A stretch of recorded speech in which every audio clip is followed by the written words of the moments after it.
like a Hellcat.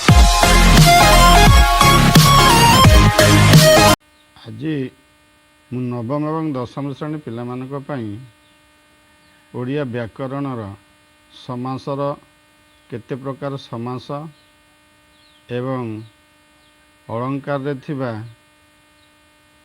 ଯମକର ସଂଜ୍ଞା ବିଷୟରେ କହିବି। ସହଜରେ ପିଲାମାନେ କିଭଳି ଭାବରେ କେତେ ପ୍ରକାର ସମାସ ଅଛି ତାକୁ ମନେ ରଖିପାରିବେ ଏବଂ ଅତି ସହଜରେ ମଧ୍ୟ ଯମକର ସଂଜ୍ଞାକୁ କେମିତି ମନେ ରଖିପାରିବେ ସେ ବିଷୟରେ ମୁଁ ଆଜି କହୁଛି। ପ୍ରଥମେ ମୁଁ ସମାସ ବିଷୟରେ କହୁଛି। ଦ୍ୱନ୍ଦ୍ୱ ତତ୍ପୁରୁଷ କର୍ମଧାରୟ ବହୁବ୍ରୀହି ଗୁ ଅବ୍ୟୟୀଭାବ। ଏହି ପଦଟା ମନେ ରଖିଲେ ପିଲାମାନେ ଅତି ସହଜରେ 6ଟି ଯାକ ସମାସର ନାମ ମନେ ରଖିପାରିବେ। ଏବଂ ଦ୍ୱିତୀୟରେ ମୁଁ ଯମକ ବିଷୟରେ କହୁଛି, ଯମକର ସଂଜ୍ଞା ବିଷୟରେ।